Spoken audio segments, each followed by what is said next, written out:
Bonsoir, bienvenue sur France 3 Basse-Normandie, sur France Bleu Basse-Normandie en collaboration avec le journal Ouest France pour le grand débat des municipales.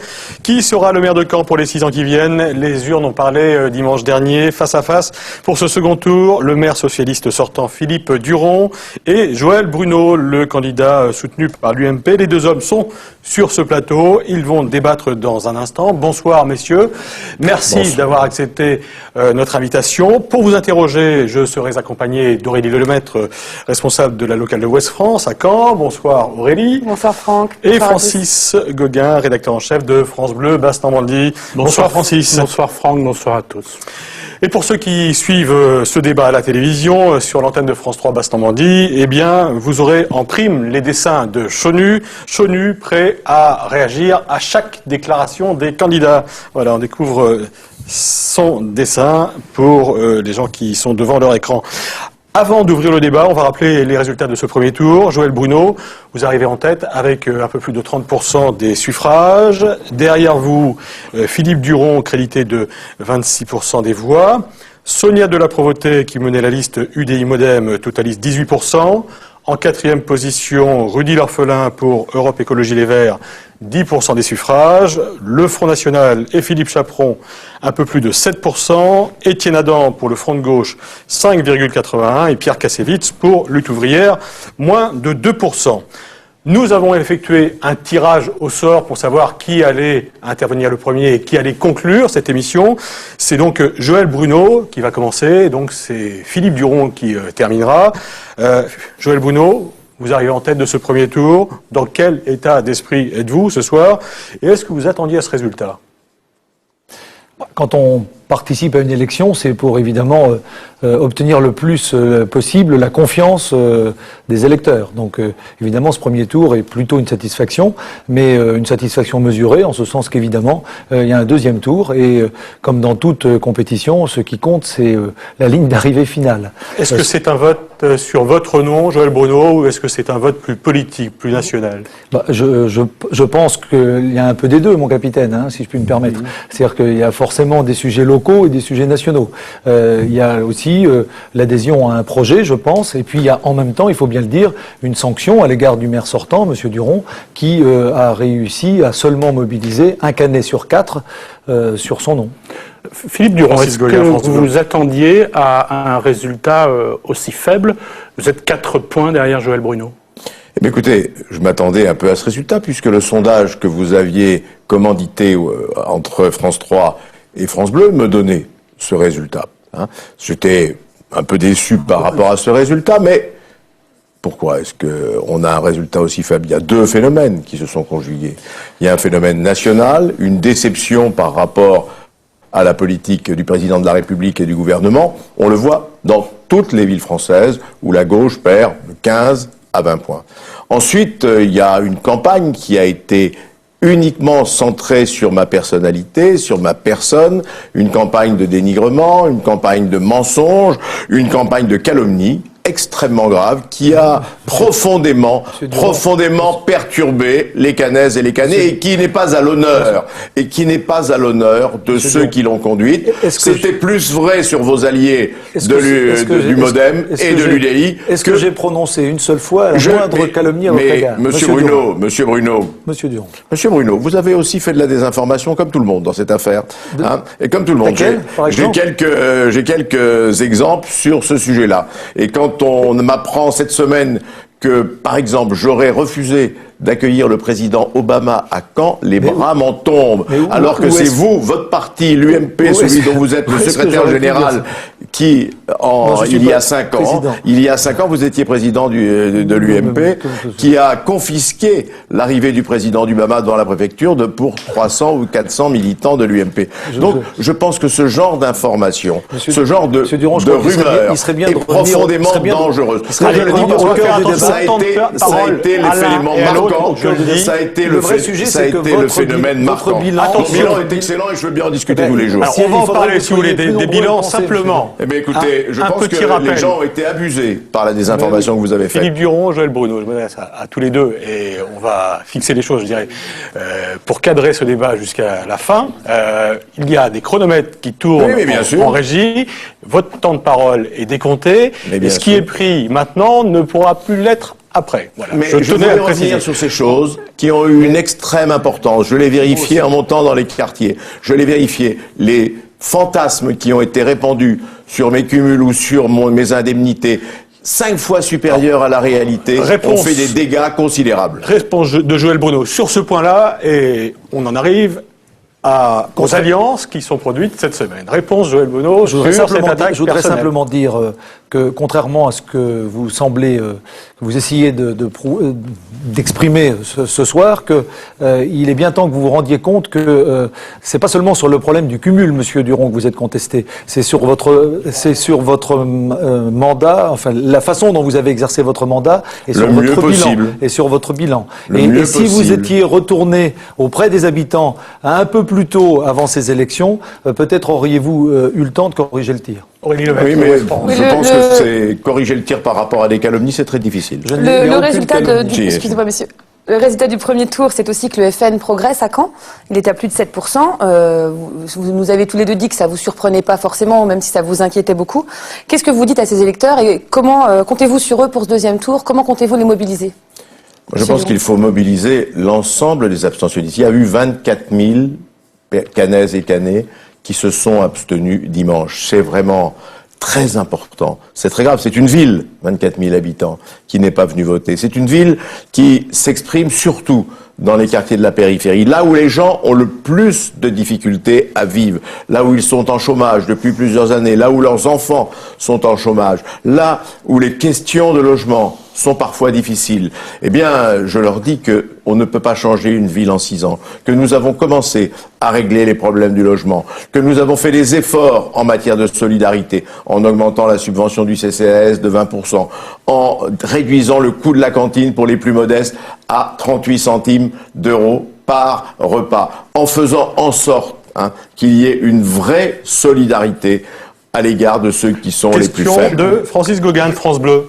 Joël Bruno, est-ce que vous sollicitez ce soir les électeurs du Front National pour dimanche prochain? Je voudrais d'abord dire que sur la participation, elle est évidemment trop élevée, mais il n'en demeure pas moins qu'elle est meilleure à Caen que dans beaucoup d'autres villes. Si je fais une comparaison par exemple avec une ville voisine, Rouen, nous sommes 7 points en participation au-dessus. Oui, mais ça donne quand même un résultat. 8 électeurs sur 10, Monsieur Bruno, n'ont pas voté pour vous. 8 électeurs sur 10 n'ont pas voté pour vous. On parle de succès, effectivement, mais c'est relatif et c'est lié à l'abstention. Maintenant, sur le FN. Mais moi, je ne trie pas les électeurs entre les différents partis ou entre les quartiers périphériques et les autres quartiers. Pour moi, la ville de Caen, elle est une et indivisible. Il y a des Canaises et des Canais. Mais ambigu sur le FN. Qu'est-ce que vous leur dites ce soir? Et je leur dis à tous, qu'ils soient dans un quartier ou dans un autre, qu'ils aient voté pour le Front National ou pour les Verts ou pour l'extrême gauche, que j'ai un projet, je porte un projet pour l'ensemble de la ville et pour les Canaises et les Canais, pour l'ensemble des Canais.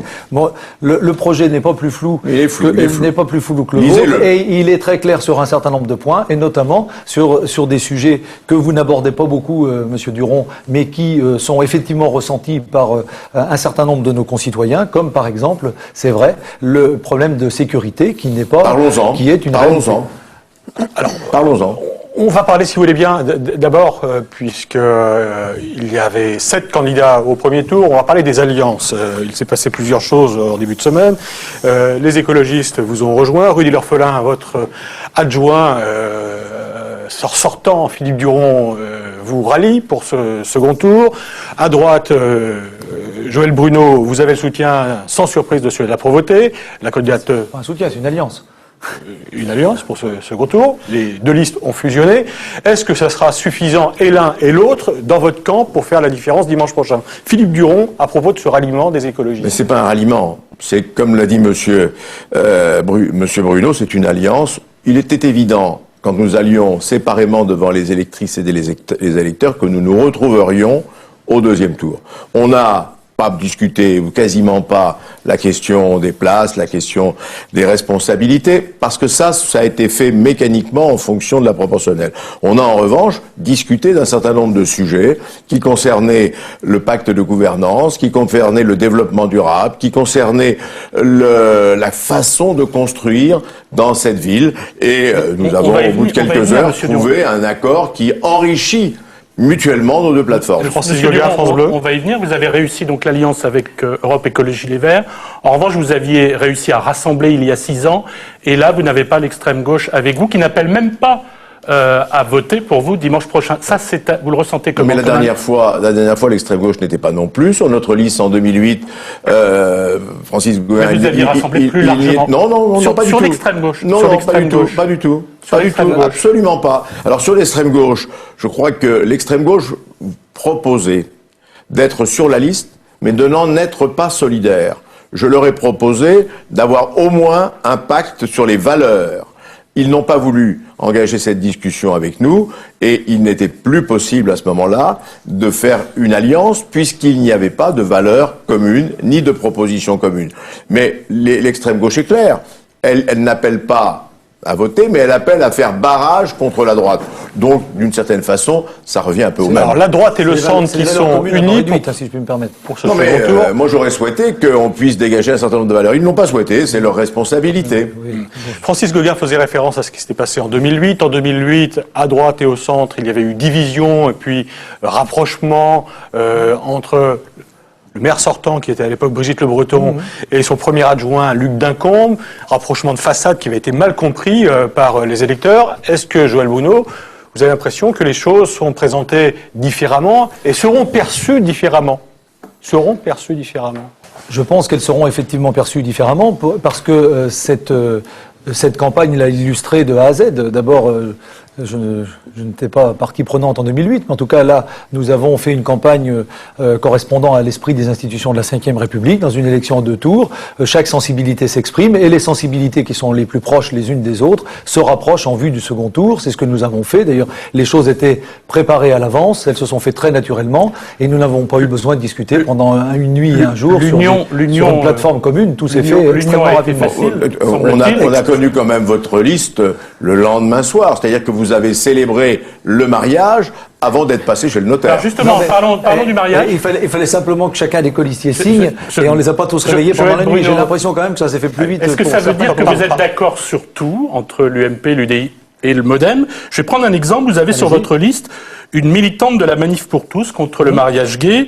Est-ce que vous êtes sur la même longueur d'onde vraiment avec Sonia de la Prévôté sur le sujet? Est-ce que la ville, si vous êtes maire dimanche soir, continuera à financer le centre LGBT qui défend les personnes gays et lesbiennes à Caen? Je vais vous répondre très clairement. Je conduis une liste où il y a effectivement des personnes qui n'ont pas le même avis sur la loi Taubira. Il n'y a pas eu de discussion là-dessus?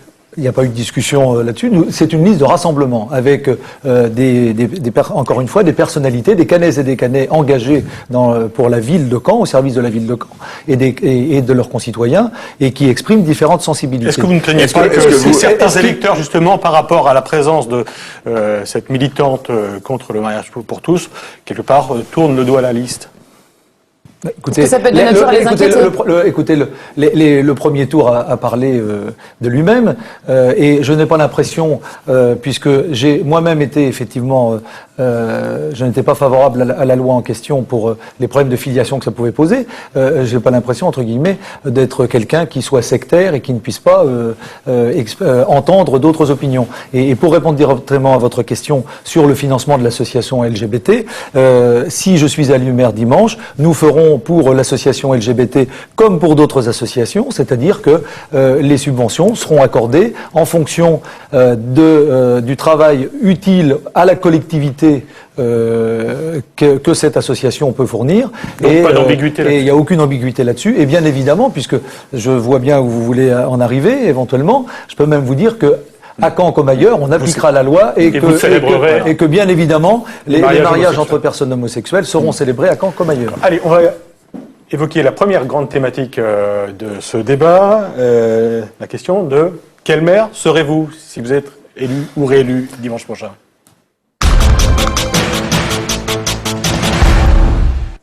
Aurélie, le débat est relancé plus que jamais depuis de récentes déclarations, notamment celle de Philippe Duron. Oui, depuis dimanche soir, monsieur le maire sortant, vous avez annoncé dimanche soir sur ce plateau que vous abandonneriez votre écharpe de député si vous étiez réélu. Qu'est-ce qui vous a fait changer d'avis, puisque vous aviez pris des positions différentes auparavant? Eh bien, écoutez, moi je veux d'abord être un maire utile. Et j'ai cru que d'être député, c'était utile. Ça l'a été, notamment, pour obtenir la reconstruction du CHU, pour faire en sorte que l'NPN remonte sur le dessus de la pile, pour faire 1000 choses aussi, parce que tous les intérêts d'une ville ne se déroulent pas dans le cadre de la commune. Il faut aller porter les dossiers à Paris, il faut ouvrir les portes à Matignon comme à l'Élysée. Le CHU, ça s'est décidé à l'Élysée. Oui, mais alors qu'est-ce qui vous a fait changer d'avis? Eh bien, j'ai écouté les Canaises et les Canais. J'ai compris qu'aujourd'hui, la population ne voulait plus d'un maire qui cumule à la fois la mairie et un poste de parlementaire, comme ça avait été le cas dans le passé avec Madame Le Breton, avec Monsieur Giraud. D'autre part, je vous rappelle que j'ai voté la loi Jospin contre le cumul, que j'ai voté récemment la nouvelle loi qui interdira en 2017 le cumul de parlementaires et le cumul. Je rappelle aussi que le patron politique de Monsieur Bruno, Monsieur Copé, non seulement n'a pas voté la loi, mais il a assuré que s'il revenait au pouvoir en 2017, il rétablirait le cumul. Philippe Duron, est-ce que cette annonce de non cumuler, il l'a affirmé. Donc, est-ce que cette annonce de non cumuler les mandats, à partir de dimanche soir prochain, d'abandonner votre poste de député, n'est pas un peu tardif? C'est la réflexion que les uns et les autres se font. C'est peut-être tardif, mais j'ai pensé qu'il fallait le faire maintenant. Voilà ce que je peux dire en toute sincérité. Je pense même que si c'était complètement sincère, Monsieur Duron, vous auriez dû le faire dès dimanche soir de la semaine dernière, ce qui vous aurait permis d'ouvrir une législative partielle et d'être encore plus clair. Non, mais je sens bien que ça vous intéresse, c'est que là, du tout. Vous qui étiez contre, vous qui vouliez être un maire, attendez, vous qui vouliez être un maire à temps plein, et vous avez déjà dit que vous voudriez maintenant être président de l'agglomération. Et je suis convaincu que si Monsieur Copé remet demain le cumul sur le métier, vous serez le député maire de Caen qui me succédera. Est-ce que je vous parle de M. Hollande ou de M. Hérault? Mais vous pouvez m'en parler, moi j'assume complètement mes amitiés politiques. Chacun son tour, s'il vous plaît. Est-ce que vous auriez voté cette loi sur le non-cumul si vous aviez été parlementaire?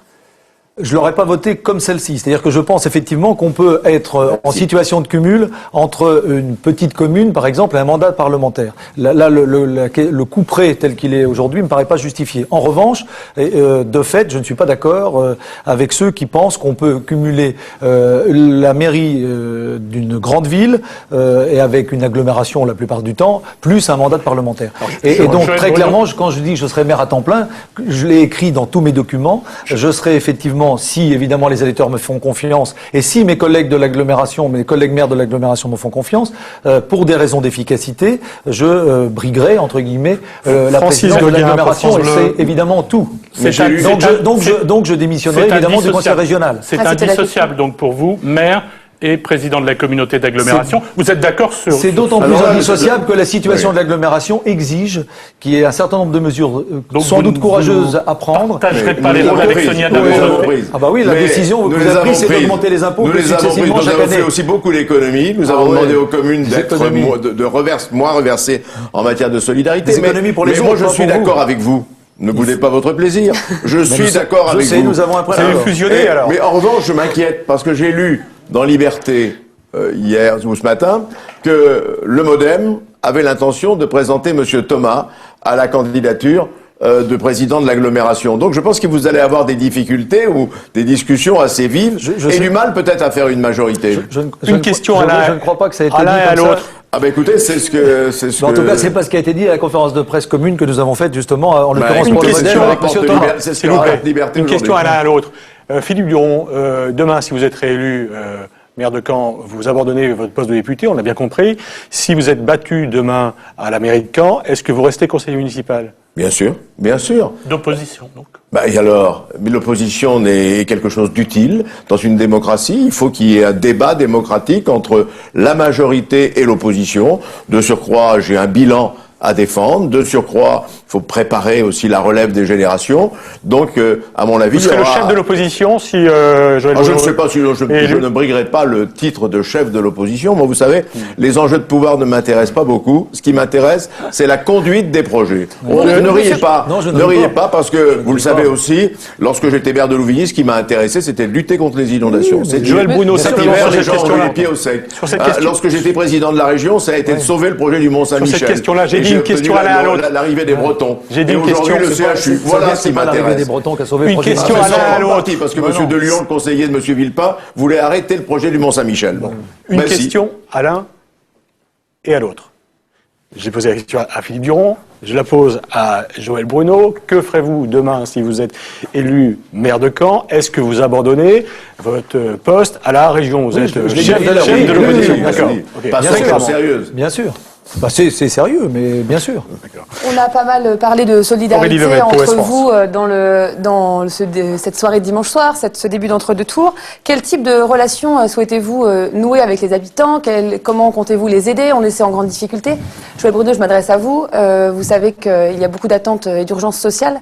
Quelles propositions formulez-vous sur ces questions? Je voudrais d'abord dire sur ce point que je n'accepte pas le procès qui est fait systématiquement par M. Duron et la gauche, selon lequel, évidemment, l'attention aux autres serait une exclusivité de la gauche. Moi, dans mon parcours, si je n'avais jamais porté aucune attention aux autres, n'est-ce pas, je n'aurais pas fait passé autant d'années dans l'engagement bénévole associatif. Ça, c'est la première chose. Je ne fais pas de procès personnel. Et en ce qui concerne la politique sociale, jusqu'à preuve du contraire, Monsieur Duron, ce n'est pas vous qui avez mis en place à Caen les politiques sociales qui existent, elles existaient avant vous. Non, et nous sommes évidemment tout à fait favorables à les poursuivre. J'ajoute même que nous avons aussi avec à la fois ce que nous avions prévu dans le projet que je portait lors du premier tour et celui qui était porté par Sonia de la Provoté et son équipe, un certain nombre de propositions complémentaires. Alors, quel type de mesures concrètes on peut citer pour je pense en particulier, par exemple, au Forum pour l'emploi dans les quartiers. Je pense en particulier à des choses que nous souhaiterions développer. Et vous voyez que moi aussi, je peux reconnaître qu'il y a des sujets sur lesquels vous avez bien initié certains points. Je pense en particulier aux régies de quartier. Je pense que c'est des choses qu'il faut développer parce que, et je vais y venir, la vraie politique de solidarité, c'est quand même celle qui permet de développer l'insertion professionnelle et l'emploi. Parce que le vrai sujet, et ça compte dans le bilan qui est le vôtre, Monsieur Duron, et ça compte dans la sanction qui vous a été infligée au premier tour, c'est que dans cette ville, dans cette agglomération, le chômage a augmenté de 70% en 6 ans. C'est vrai. C'est vrai. Ce qui est vrai aussi. Non, je ne compare pas des trimestres. Je compare de 2008 à la fin de 2013. Les statistiques de l'État, c'est 40%. Ça a été confirmé. C'est moins. Ça a été confirmé par la presse. Absolument pas. Mais la presse a répété vos chiffres. C'est pas une confirmation. Non. Ça dépend si on parle des catégories A ou de toutes les catégories de chômeurs. Et puis ça dépend aussi si on prend, comme vous l'avez fait, comparer des mois de juillet à des mois de décembre. C'est pas comme ça qu'on fait des statistiques. Quand on est rigoureux et qu'on prétend, je dirais, gérer une ville, on essaye de prendre des séries qui sont compatibles. Ce chapitre, et je peux vous dire ici, vous parlez de l'emploi des jeunes est reparti depuis 3 ans dans cette ville. Allez, on va, comme promis, évoquer d'autres sujets. On a encore plein de choses à dire durant cette émission. Le temps passe vite. Il reste un peu moins de 33 minutes d'antenne maintenant pour ce débat de l'entre-deux tours entre vous deux. On va évoquer un autre grand sujet de cette campagne municipale sur Caen, c'est quel transport et plus précisément quel tramway pour l'avenir.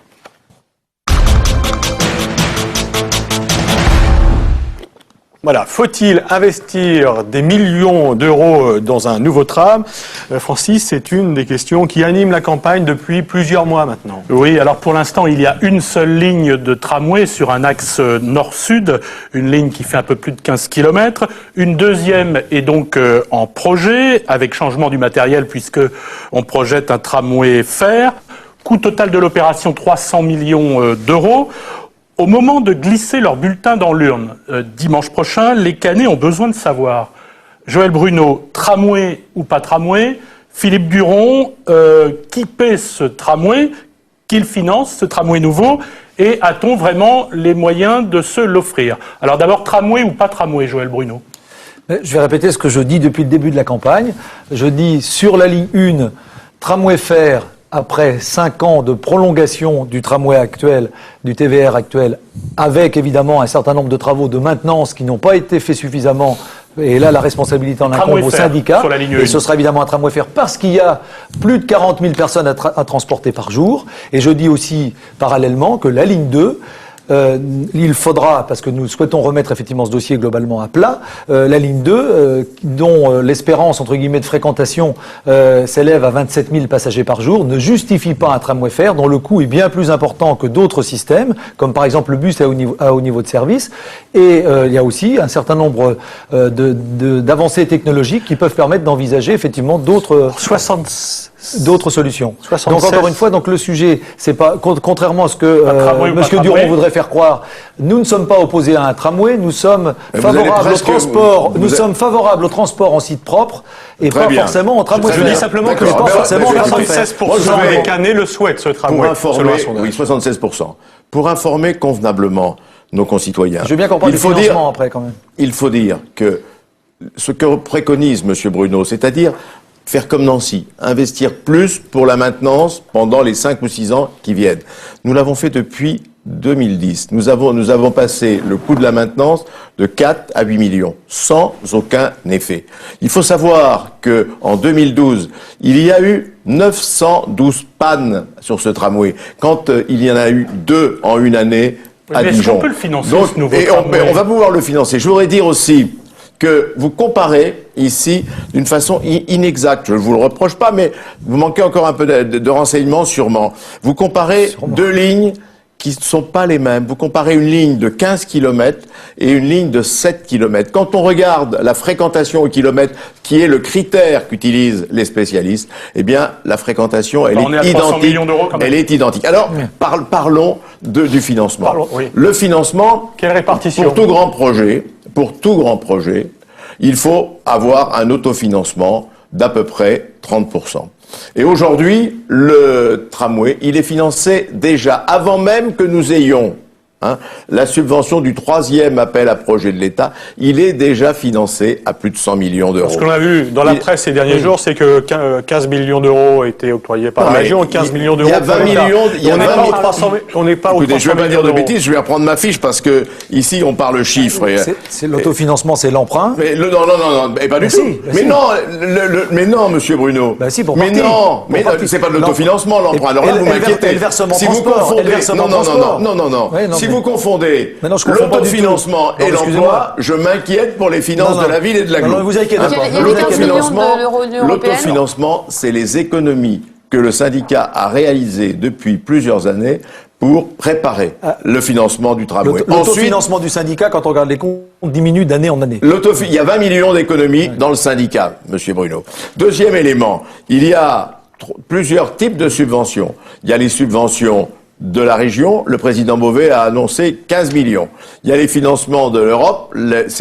Il va être demandé 15 millions. Il y a les financements qui sont permis par le Conseil général, parce que pour sortir du syndicat, le Conseil général... Vous en avez parlé avec Jean-Léos Dupont. Voilà, non, mais le Conseil général, on a négocié, on n'a pas parlé, on a négocié avec Jean-Léos Dupont sa sortie du syndicat, et sur les 61 millions qu'il va apporter au syndicat, il y en a une quarantaine qui iront sur le financement du tramway. Et qui va se substituer au département pour aider l'agglomération? Eh bien, toutes les communes. Pour aider l'agglomération à verser chaque année la subvention d'équilibre. Monsieur Bruno, toutes les communes qui veulent entrer dans le syndicat, toutes les communautés de communes qui veulent y entrer, et elles sont nombreuses. Oui, ce sont les bienvenus. Jusqu'à présent. C'est sûr qu'Anisy et Cagny vont suffire à financer. Il y en a d'autres. Et simplement aujourd'hui, c'est qui vont financer, ce sont les contribuables de Caen-la-Mer et au premier. S'il vous plaît, un peu de clarté. S'il vous plaît. Il n'y aura pas d'augmentation. S'il vous plaît. D'abord, il n'y aura pas de sérénité. Vous aviez promis en 2008 pour la non-augmentation des impôts. Non, je n'ai pas promis. J'ai promis une stabilisation des impôts. Monsieur Bruno, c'est effectivement une stabilisation. On va essayer de ramener un petit peu de sérénité simplement dans le débat pour que les gens qui nous écoutent ou qui nous regardent comprennent les enjeux de ces élections, comprennent bien le chiffre. Le tramway, c'est un thème central, on l'a bien. C'est un problème social, c'est un problème environnemental, c'est un problème économique. C'est un problème social parce que 25% des Canaises et des Canais n'ont pas de voiture et dépendent de transports en commun de qualité pour aller au travail. Moi, Monsieur Bruno, je suis préoccupé. Ça n'oblige pas au tramway à 300 millions. Ça n'oblige pas au tramway à 300 millions. Je suis préoccupé. Et Écoutez, vous ne parlez plus à propos des... Philippe Duron, concernant le tramway, on a appris Francis entre Gauguin, les France deux Bleu. tours que le candidat socialiste à la mairie d'Amiens, Voilà, ça tombe Monsieur bien que vous en Bonté, allait suspendre le projet dans sa ville, et il promet même un référendum s'il est élu dimanche Je soir. lui souhaite beaucoup de plaisir. Pourquoi Mais- pas organiser un référendum à Caen si le Mais sujet écoutez- est aussi clivant? Ah, Question. vous avez la mémoire courte, monsieur Il y a Gauguin. déjà eu un référendum. Non, à il y a Caen. eu une consultation. Il y a de nombreuses années. Non, vous n'avez pas eu C'était une consultation. Non, vous n'avez C'était pas une eu de référendum parce que pour faire un référendum, il faudrait le faire sur la totalité des communes Bien sûr. du syndicat. Or, ce qui s'est passé au moment où Jean-Marie Giraud voulu faire ce référendum, c'est que les autres communes ont refusé d'organiser une consultation sur leur territoire parce qu'ils estimaient que leur population était non seulement informée, mais également qu'elle était très favorable. Est-ce que c'est une bonne à idée autre ou chose. pas aujourd'hui, Je le pense que ce référendum n'est pas une bonne idée. Il y a eu une très grande concertation sur le tramway. Il y en aura Caen et Amiens encore. sont liés, hein. Il y en Faut aura rappeler, encore. faut rappeler pourquoi, puisque vous voulez faire des économies d'échelle Oui, mais- en vous groupant mais- avec mais Amiens on pour a- acheter des On a un rames. plan B. Oui. Si Amiens devait se retirer, on a des contacts avec Pointe-à-Pitre, qui également a un grand projet de tramway qui a été déjà financé par la FIT. Réponse de Joël Jean Bruno. Monod. Je voudrais Référendum revenir ou pas référendum sur la concertation. La concertation, ça a été effectivement une succession de réunions d'information qui s'assimilaient surtout à une quasi-propagande et qui est d'ailleurs... On peut pas dire des choses comme ça. C'est indigne de dire des choses comme ça. C'est indigne. J'emploie, Monsieur Duron, ce mot-là parce que cette semaine, en plein cœur du débat électoral, en utilisant les moyens mis à disposition par la collectivité, Via Cité a diffusé un document dans toutes les boîtes à lettres de la ville, exprimant évidemment tout le bien qu'il fallait penser absolument du projet de tramway. Et il me semble que de ce point de vue-là, ce qui est indigne, c'est justement d'utiliser à des fins électorales les moyens mis à disposition par la collectivité. Ce qui est indigne, c'est d'avoir fait courir des rumeurs sur le tramway qui sont complètement fausses. Laissez entendre, par exemple, que le tramway amènerait à détruire des immeubles en montant vers le chemin vert. Alors que justement, c'est le BHNS qui obligerait à détruire les immeubles. Parce Bus que à haut niveau la de service. plateforme du tramway, Pour la traduction. c'est 5 mètres de large. Oui, mais c'est la vrai. plateforme d'un BHNS, c'est plus de 7 mètres. C'est pour ça que je dis qu'il faut remettre le dossier à plat, donc y compris mais il faut revoir remettre le dossier à plat. On y travaille éventuellement, depuis 5 ans. y compris éventuellement revoir le tracé. Je voudrais dire, pour terminer, parce que je veux pas épiloguer Pour sur terminer ce ce sujet-là, chapitre, on va parce passer au qu'on logement. ne va pas se convaincre, mais Non. je voudrais dire sur ce sujet qu'on a fait une fois une erreur en cherchant à dépenser moins que ce qu'ont fait les autres villes. Cette erreur, ça s'appelle le TVR. Ne recommençons pas la même erreur. Aujourd'hui, choisissons un projet qui soit un projet qui donne aux Canaises et aux Canais un moyen de transport efficace et qui permette de structurer l'ensemble de la mobilité dans le ville. On vient d'avoir un pic de pollution. On a eu depuis 2 ans une vingtaine de pics moins importants de pollution. Demain, il va falloir les agir transports. pour la santé des Canaises et des Canais, notamment C'est pour- des plus jeunes, notamment des personnes âgées. C'est pour ça que vous Donc, avez acquis des bus diesel. C'est pour ça. mais on a pris des bus les plus modernes, on a pris des Euro 5. Le TVR, c'était le problème, vous le savez très bien, Monsieur Duron, d'ailleurs vous l'avez voté, le choix de l'époque. Oui, Il y a eu tout à un problème, fait. C'était une innovation technologique. Ce que nous proposons en parlant de bus à haut niveau de service, c'est pas une innovation technologique. Il y a plein de villes aujourd'hui où on utilise ce type de transport. un bus à haut niveau de service, ça coûte, non pas comme vous le dites, moitié moins C'est qu'un pas moi tramway, qui- mais moi, non, mais moi je le je suis dis pas parce un que, spécialiste mais moi, de je bus suis à haut un niveau de spécialiste service. des transports. Ah, bah, Allez, c'est- on va et- refermer ce chapitre, si vous voulez bien, sur les transports et le tramway. Non, c'est 20% moins Et on va cher. évoquer une C'est autre 20% question. moins cher, C'est 20% c'est vrai. moins cher à la- C'est 20% moins à cher, l'utilisation. Mais ça dure 3 fois moins longtemps. l'acquisition, ça parce coûte que entre ce 2 sont et des bus et un Oui, tramway, mais vous ça avez- dure oui, mais 30 là- ans ou oui, mais 40 alors, ans. vous savez très Ce bien dure que les pas travaux- l'occasion, longtemps. certainement, de revenir sur ce Bien sûr, sujet. vous savez très bien que Merci. les travaux d'infrastructure sont bien moindres. Mais C'est ça non, qui fait mais la différence. On c'est va- ce qu'on nous avait dit. On va continuer à Monsieur dérouler Boulot. cette émission Pour et le ce TVR, débat c'est ce qu'on nous avait avec dit. vous, On nous avait Aurélie. dit, Philippe mais Duron, les s'il vous plaît. Duron. S'il vous plaît. Il faudra changer quand même les raisons. S'il On s'il aura vous plaît, l'occasion pour d'en qu'on reparler. puisse avoir d'autres sujets, qu'on ne se limite pas Mais c'est un sujet- au rôle c'est de un maire sujet majeur et au structurant pour la tramway. ville. 2 thèmes sur une émission, ça ferait peu. Donc on va évoquer, si vous voulez bien, avec vous, Aurélie, la question du logement maintenant.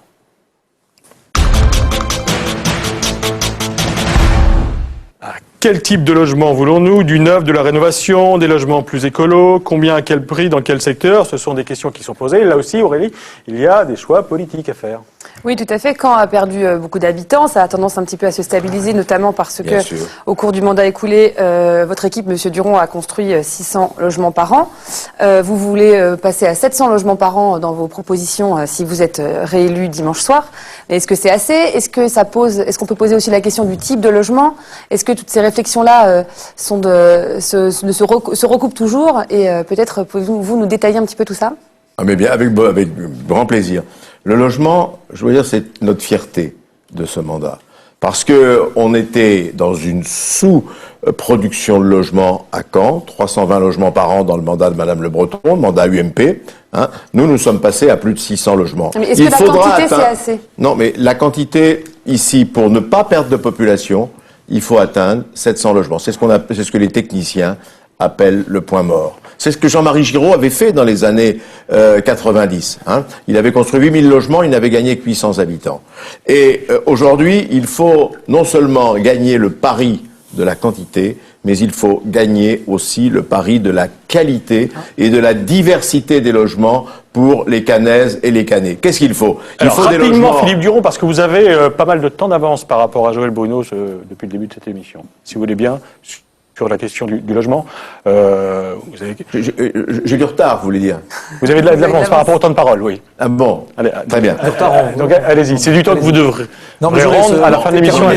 Pour qu'on puisse débattre, terminer votre démonstration. Voilà, il faut, bien sûr, produire des logements moins chers. On fait la première tentative actuellement, derrière le Clos Joly, derrière ces nouveaux immeubles que nous avons construits. Des immeubles à bas coût?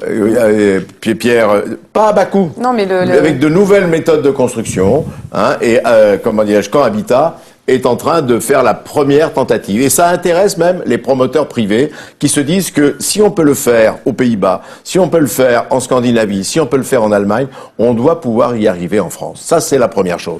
Deuxième chose, on veut permettre des initiatives, hein, qui soient des initiatives de citoyens. Nous accompagnons des citoyens près de Clemenceau également, qui ont décidé de co-construire leur logement avec des services communs, une bibliothèque, avec des chambres d'amis communes, avec des choses là-dessus. Il faut leur permettre de le faire. Et puis enfin, il faut encourager l'accession sociale à la propriété. Parce que le grand mal de ces années, ça a été le cellier, qui a été une façon de financer le logement. On va pas refaire toute l'histoire du logement, si vous voulez. Et aujourd'hui, parce que vous avez les jeunes plusieurs secondes, voire quelques minutes d'avance. Vous faites perdre du temps à l'émission, monsieur Beignet. Les jeunes ménages... Je n'ai pas de temps à rendre. Les jeunes ménages... n'arrive pas à acheter les choses. Non, je ne fais pas un monologue. J'essaye de donner une explication sur ce que nous voulons faire. Bruno, est-ce que les projets d'habitat participatif, ça fait partie de vos pistes? Est-ce que 700 logements par an, ça fait partie des chiffres que vous défendez? Je veux d'abord souligner que si on veut ramener de la population à Caen, ce que nous faisons, il faut surtout, et de manière pérenne, il faut surtout travailler sur le développement économique et l'emploi. Bon, c'est un peu le triptyque logement, emploi, fiscalité. fiscalité. C'est pas la question qu'on nous pose. Là. Alors, comme la question vous est posée, non, j'y viens. En ce qui concerne la politique de logement, je crois qu'il faut être sérieux. À Caen, nous avons aujourd'hui 4500 logements vides. Hein, effectivement, vous avez fait du logement une priorité, je vous l'accorde, Monsieur Duron, mais pas sous l'angle qu'il aurait fallu. C'est-à-dire que vous avez pris une logique quantitative. Or, ce que nous disons, c'est qu'à Caen, il y a effectivement besoin de logements, mais avec un angle qualitatif. Je m'explique. Ce dont nous manquons à Caen, c'est de logements adaptés aux familles. C'est le premier point. Donc, il faut pour cela concevoir de nouveaux types de logements. À Caen, selon l'INSEE. Voilà, il y a une personne sur deux à Caen vit seule. Donc c'est quand même indicatif. Donc on a donc un déficit de famille, oui, mais une personne sur deux qui vivent seule à Paris, c'est normal. Une personne qui vit seule à Caen, dans une ville de province, parce que vous savez bien que le prix des logements, le prix des logements aussi en province, il est cher en ville. Non, mais je suis d'accord avec vous, mais sauf que malheureusement c'est ça. Sauf que nous sommes de ce point de vue-là, en ce qui concerne le nombre de familles dans la ville, nous sommes très décalés par rapport. On a perdu 5000 enfants. Bruno, des logements, oui, mais quel logement alors? Est-ce que vous pouvez Mais je vous laisse, j'approuvais ce que Quel vous logement, disiez. Noël Bruno? Alors, quel type de logement? Donc, de la maison de ville, j'ai pas besoin de votre aide, monsieur Duron. Donc, maisons de ville qui correspondent à ce que souhaitent aujourd'hui notamment des jeunes couples, mais des maisons de ville accessibles au budget qui sont ceux des familles sur Caen. Et donc, ça veut dire que pour cela, il faut effectivement relancer des politiques d'accession sociale à la propriété. Ça, c'est le premier grand axe. Deuxième grand axe, il faut aussi requalifier une partie des immeubles de la reconstruction dont les normes ne sont plus adaptées à ce que nous recherchons tous les uns les autres aujourd'hui. Que peut faire une ville pour aider les gens à reconstruire leur reconstruction? Deux mesures. Sur les logements plus anciens, nous proposons, nous, d'accorder, dès lors qu'il y a effectivement une remise aux normes sur le plan thermique, énergétique, etc., c'est prévu par le Code général des impôts, la possibilité d'accorder une réduction de 50% sur le foncier bâti du propriétaire du logement, qu'il soit propriétaire occupant ou propriétaire bailleur. Donc c'est une première mesure pour requalifier ces logements. Et deuxième mesure, dans des secteurs qui aujourd'hui sont effectivement un peu en dépérissement, effectivement, qui ont besoin de travaux assez rapidement. Nous souhaitons mettre en place un dispositif spécifique pour des quartiers comme par exemple l'île aux Saint-Jean, pour aider les copropriétés à rénover les bâtiments, parce qu'on sait qu'il y a des contraintes importantes, notamment au respect du style de la reconstruction. Et c'est un enjeu majeur pour la ville de Caen que de voir ces logements de centre-ville requalifiés. Les écoquartiers, vous y êtes favorable? Et les écoquartiers, il y a des espaces effectivement sur lesquels on a aujourd'hui du foncier disponible, et il est dommage, par exemple, pour citer un exemple concret, quand on prend les terrains occupés à l'angle de la rue de Bayeux et du boulevard de Tôle, et qui étaient occupés autrefois par Rigole, par exemple, voilà un espace qui pourrait être, par exemple, qui pourrait être des écoquartiers accessibles au plus grand nombre. Accessible au plus grand nombre. On est d'accord, on travaille même sur une maison de santé sur ces terrains Rigole actuellement. Je pense qu'il y a beaucoup. Caen a une chance. On a des espaces à l'intérieur de la ville. C'est d'avoir beaucoup de friches. Elle a à peu près 300 hectares de friches. Donc, elle pourra encore développer du logement pendant les 20 ou 25 ans qui viennent. Et sans pour autant dénaturer le caractère de la ville. Sans pour autant dénaturer le caractère de la ville. On va finir par vous mettre d'accord. On parlait de fusion au début de cette émission, mais ça fait un ou deux thèmes sur lesquels vous êtes. Je pense que nous, on a fait une OPA sur le sud de l'île Saint-Jean. C'est difficile. Et notamment vous n'avez pas les moyens qu'il faut. Oui, mais attendez. Vous prétendez d'un côté réduire les impôts et de l'autre côté financer la moitié du foncier. Vous savez bien qu'une OPA n'est pas suffisante. Sur le logement et les écoquartiers, effectivement, il faut aujourd'hui avoir... Mais la presqu'île sera un écoquartier. On va parler justement de la presqu'île. Ce qu'il faut, c'est des logements adaptés à la demande que recherchent les familles qui aujourd'hui ont tendance à aller à l'extérieur. Et au budget des familles. Et au budget des familles, sachant que vous avez parlé de la fiscalité, vous avez bien fait. On parle de la fiscalité. S'il y a une certaine fuite vers l'extérieur, c'est notamment la fiscalité. Le budget moyen d'une famille qui veut acquérir un logement est de 180 000 euros. Ça veut dire que ça fait un petit logement. Voilà, ça fait un petit logement. Et c'est là où est le problème, c'est là où l'on bute. D'où notre volonté de construire moins cher. Alors, fiscalité, aménagement de la presqu'île. Ça se fait pas en 2 ans. Vous pouviez faire des programmes. Grands équipements. On a commencé à travailler, monsieur. On a beaucoup travaillé. On a fait 5 modifications du poste pour pouvoir construire. On a refait le PLU pour ouvrir à l'urbanisation. Ce que vous avez proposé comme logement ne correspond pas à la demande potentielle. Je suis désolé, sur les logements sociaux, on a fait des logements, tous, qui étaient des logements BBC. On a amélioré la qualité des logements. C'est obligatoire. Oui, d'accord, mais on est allé plus loin que la norme. On a fait des logements accessibles aux personnes handicapées. On a fait beaucoup de choses et on a commencé à cette parenthèse du logement. Philippe Duron, Joël Bruno. On va essayer d'avancer pour ne pas avoir encore une fois que simplement 2 ou 3 thèmes évoqués durant ce débat. On va poser la question de la fiscalité maintenant. Vous aurez 5 minutes pour convaincre les Canets sur cette thématique. Aurélie, c'est un des sujets de campagne, ça aussi. Oui, c'est un des sujets de campagne. C'est une des mesures phares que vous défendez, Monsieur Bruno. Oui, depuis le début de la campagne. Monsieur Raffarin vous a même dit mardi soir que c'était audacieux. Alors justement, est-ce que ça n'est pas un peu trop audacieux? Et peut-être pouvez-vous nous détailler quelles vont être vos priorités? Parce qu'il va bien falloir réduire les dépenses en parallèle. Est-ce que vous pouvez nous dire où vous allez couper? Vous avez pu remarquer, même si nous ne nous connaissons pas depuis des années, que je n'ai pas le style aventureux. Et si je me suis engagé, compte tenu d'un certain nombre d'éléments de mon parcours personnel, sur effectivement une réduction d'1% des taux par an, c'est en connaissance de cause. 1% de réduction des taux, c'est 700 000 euros la première année, sur un budget de fonctionnement de 150 millions. Donc c'est effectivement Mais ça fait combien par an? Parce que donc ça fait peu, ça fait ramener peu. à ce que l'on paye je le dis depuis le début parce qu'on m'accuserait bientôt d'être démagogique. En moyenne. Donc je ne suis pas démagogique. C'est peu la première année pour le contribuable canet. C'est pas un effet d'annonce. Ça a un effet dans la durée. Parce que moi, je suis quelqu'un de sérieux, je ne promets pas la lune. C'est-à-dire que je ne dis pas, moi, je vais vous baisser massivement les impôts. C'est pas possible. Vous avez, dans le budget d'une collectivité, un effet paquebot. Il y a, Monsieur Duron a engagé un certain nombre de dépenses, il va falloir les assumer. Donc, Et donc où est-ce qu'on fait des coupes? où on fait des coupes? On fait des coupes, d'abord, par une gestion rigoureuse, constante. Ça, c'est une évidence, mais je vais vous donner quelques chiffres quand même. On a aujourd'hui et quelques exemples. Quelques exemples. On a par exemple un budget, le budget des charges à caractère général, la ligne charges à caractère général, dans laquelle vous trouvez les dépenses de personnel, les dépenses d'énergie et les dépenses diverses et variées, dont la communication, etc. Je mets de côté les dépenses de personnel parce qu'on m'accuse évidemment. Vous n'avez pas répondu la semaine dernière. Mais j'y viens. Attendez, sur le personnel. Mais j'y viens. Je n'ai même pas besoin de toucher aux dépenses de personnel. C'est pas de ce point de vue-là. Justement, je mets de côté les dépenses de personnel. Je mets de côté les dépenses d'énergie, dont évidemment le maire n'est pas responsable. Eh ben, il reste des dépenses diverses et variées, dont la communication, dont le train de vie général de la maison de la mairie, ça globalement. Fait 700 000 euros et donc ça. Non, c'est pas 700 millions, Monsieur Gauguin, c'est 700 000 euros. 700 000, c'est ce que je vous dis. Ça fait ça a augmenté de 2,5 millions au cours du mandat et d'1,5 million sur les 2 dernières années.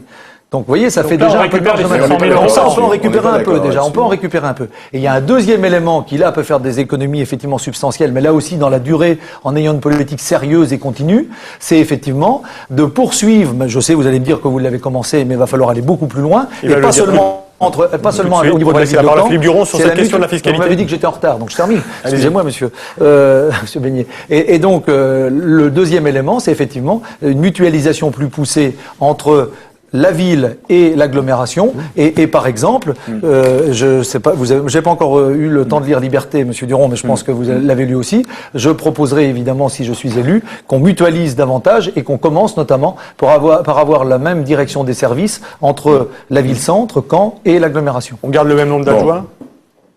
Une question qui se pose. Ah non, on gardera pas le même nombre d'adjoints.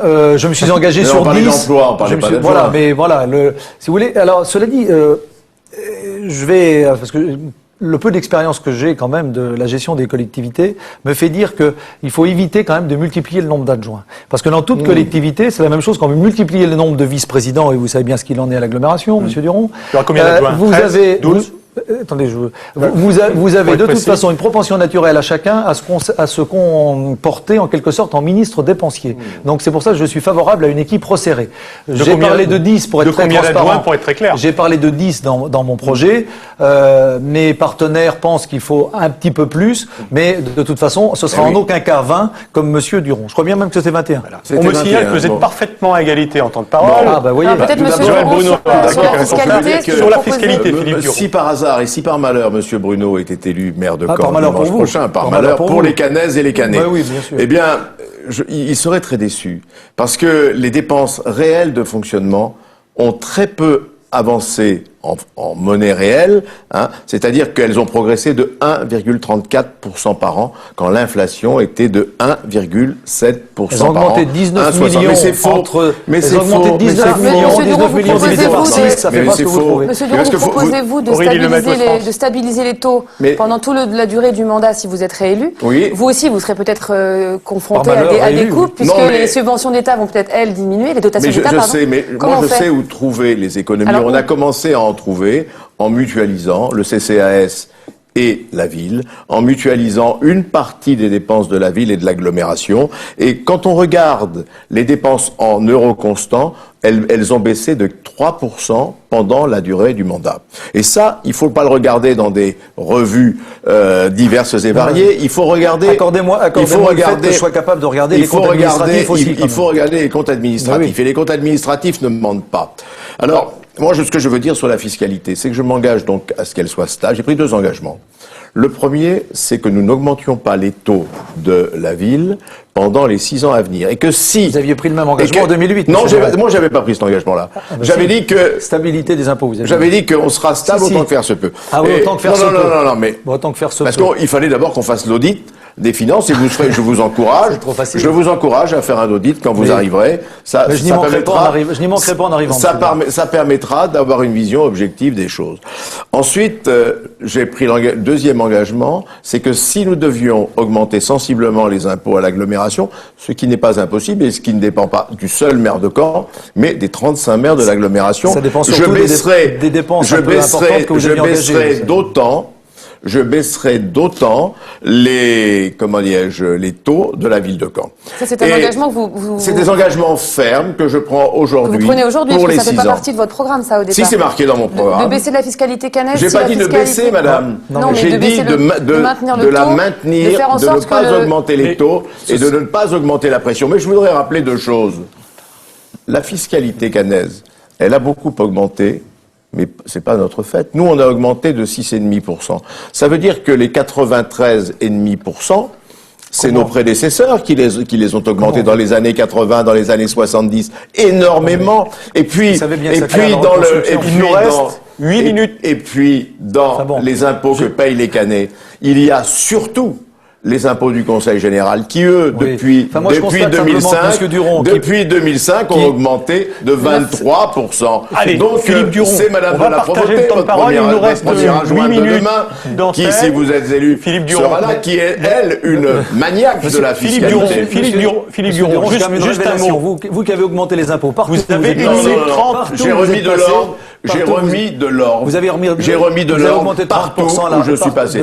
J'ai remis de l'ordre. J'ai remis de l'ordre dans le patrimoine. 8 minutes d'antenne. Et Philippe Duron, je tiens à vous le signaler, vous avez 1 minute 30 d'avance par rapport à Joël Bruno. Donc on va essayer de rééquilibrer les compteurs jusqu'à la fin de cette émission.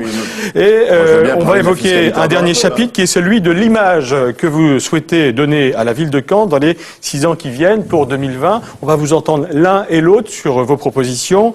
Quels sont vos grands projets? Faut-il par exemple un grand palais des sports, un nouveau centre des congrès? Il y a plusieurs pistes qui ont été évoquées. Qu'est-ce qui manque le plus à cette ville de Caen, à l'un et à l'autre? Je vais commencer par Joël Bruno et juste après Philippe Duron. Qu'est-ce qui manque le plus à Caen? Ce qui manque le plus à Caen, c'est du dynamisme économique.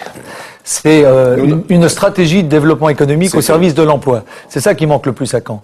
Et quelle infrastructure, quel équipement? Et je ne crois pas que ça vienne uniquement de manière spontanée en réalisant tel ou tel grand équipement. Les équipements qu'avec mon équipe je souhaite mettre en œuvre, ce seront des équipements qui seront dimensionnés à la taille de la ville de Caen. Quels équipements? Ce qui n'empêche pas d'avoir de l'ambition pour le développement de la ville, et notamment sur le plan économique. Quels équipements, Joël Bruno? Quels équipements? Je pense, effectivement, on l'a dit les uns et les autres au cours de cette campagne. Il manque effectivement, par exemple, un palais des sports, mais à la dimension de l'agglomération. Il ne s'agit pas de refaire Bercy. Pour y faire quoi? Pour y faire quoi? Pour y faire du sport. Non, mais est-ce qu'il faut une grande équipe de basket? Journaliste sportif. Oui, tout à fait. Joël Bruno a un coureur de fond. Beaucoup. Non, mais la question, c'est dimensionné de quel? Justement, parce que qu'est-ce qu'on y met dans ma conception une équipe pro de basket, du soutien au sport et notamment au sport professionnel, il me semble que le rôle du contribuable, c'est pas de subventionner directement les équipes, c'est de leur mettre à disposition un équipement qui leur permet d'avoir un modèle économique viable. Alors ça, c'est la Ligue ou la communauté d'agglomération? Alors plutôt communauté d'agglo, clairement. Et on est sur 6000 places comme le proposait la Sonnette de la Provoté ou pas? Il faut étudier. Moi, j'étais parti plutôt sur une idée de 4000 places. C'est qui présente un coût d'environ 20 millions. C'est quelque chose qu'il faut ramener aussi par rapport à d'autres projets qui ont été lancés par Monsieur Duron, comme par exemple l'hôtel d'agglomération à 35 millions. Voilà. Moi, je suis dans je crois vraiment que l'heure n'est pas à lancer de grands bâtiments emblématiques. L'heure, elle est à travailler sur le fond des choses. Sur les grands équipements. Alors, palais des sports, oui, mais pour le reste. De toute façon, ça c'est sûr qu'on fera de toute façon un certain nombre de pauses. Parce qu'il y a un certain nombre de choses qui sont empilées, qui sont lancées, qui vont nous y obliger. C'est clair. Il nous reste quelques minutes, 4 minutes d'antenne, simplement parler du sport à l'instant.